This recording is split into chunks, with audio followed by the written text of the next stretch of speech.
Welcome to One Word a Day. I'm Sophie, your pilot into the universe of Chinese. Let's continue exploring some shelter-related characters. And this mian, this roof with a chimney on top, was already a simplification from the original meaning. It get rid of the walls, and now we're only left with the roof part of it. But we've seen a ton of Chinese characters so far, and we still got more going on. The bottom, it's something that we don't really see as a self-standing Chinese character that much. By itself is pronounced as yu, and together they pronounce as yu. Obviously, this is the sound maker, and the top is the meaning maker because this is a shelter. So, naturally it's a lodge, and it sounds like yu, right? Instead of yu, we change the tone to yu. Well, I, as always, like to unpack the meaning, why this particular character, yu, was used here. Not just for its sound. What could possibly be the meaning connection here? Like, what does it mean that it's a lodge? Okay, so if we look at that, we have to see the 2,000 years ago dictionary. That gave us a little bit more clue by this hook shape. We've seen this shape in the character of tiger. So basically, when we describe the tail of a beast, and this frame, you can almost see it as, the instead of foreleg, the hinder legs of the animal, right? So you can see the legs standing and the tail. And what is this complicated thing? Okay. Ancient Chinese scholars often describe that as the ghost-like head. And for me, I'm like, okay, ancient times, the classification of animals was not as comprehensive. Like the theory of evolution was not discovered, right? The whole taxonomy of our animal or plant kingdom was not mapped out yet.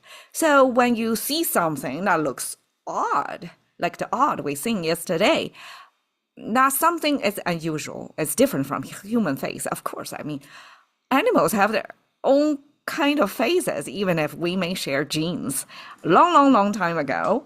But to Chinese perception, especially that, I guess, what is called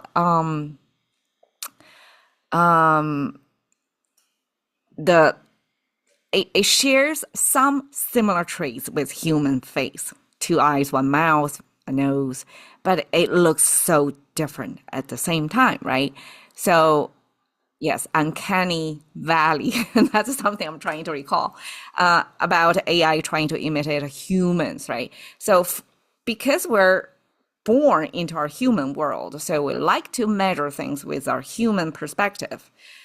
If an animal holds a face that kind of looks similar enough to human face, but different enough to evoke a kind of weird feeling about it, that's probably the ancient Chinese language users' response to monkey face. And they call it a ghost-like face. It's human enough, yet different. Just like in that deep, uncanny valley, you can recognize, ooh, is that a transformed human or what? So that's why ghost-like. And consistently, the ghost-like face or head was created by this box symbol with a cross in the middle. It's like, I don't know what's going on in the middle. I just cross it out. Don't want to see it again. Well, I'm dramatizing that. Hopefully that helps remember. So this ghost-headed, long tail monkey is what's underneath that shelter. And you can see the ancient version got walls in there. So it's a total separation of your private space from the public. And why this means lodge? Okay. According to scholars, this is just the sound maker. You don't really need to think any further. And often I acknowledge that it happens that in Chinese, sometimes we have the sound of it, but we don't have the character of it. So language, I guess, lazy thinkers would, instead of create a new character to capture the sound and the meaning of the thing, just borrowed existing character that share the same sound. We call it a loan word. It could be some of that situation. Okay, still, here I'm trying to interpret why a monkey under the roof all of a sudden becomes large. My logic here is probably you're thinking the same thing. Obviously, this is a human shelter. And obviously, the monkey shouldn't be there. It's just a temporary guest. So, this guest under the roof, and we intentionally put something share the human head features, but looks strange enough, right? As if it's an unwelcomed, strange guest under the human roof. And this is the lodging condition. Like, it's here, it's a guest. Probably have to feed it as well, but you don't want to let it stay here for long. Okay. 寓所. Here we're talking about exactly the shelter 所, talking about the architecture, the building itself, because we have the door symbol on the left side and the axe symbol, which was the building to put up the housings. I mean, my neighbor right now is building up housings. I can clearly see how they are building the frame up and all that. And even today they use power tool, that grinding a lot, that I have to readjust my recording time.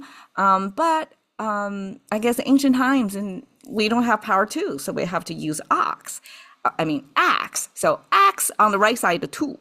And the result is you have a door, and the door is only the beginning, the entry of the whole house, right? So this represents the building itself, and the yu represent this temporary nature. So temporary living building, that's 寓所, means almost like apartment building, something like that. Okay, 公寓, public, large. If I translate it together, it's public, large. And okay, public lodge is the Chinese way to translate is apartment building. So 寓所 could be apartment building, but it could be single family house situation. If it's emphasizing the building itself and it's temporary.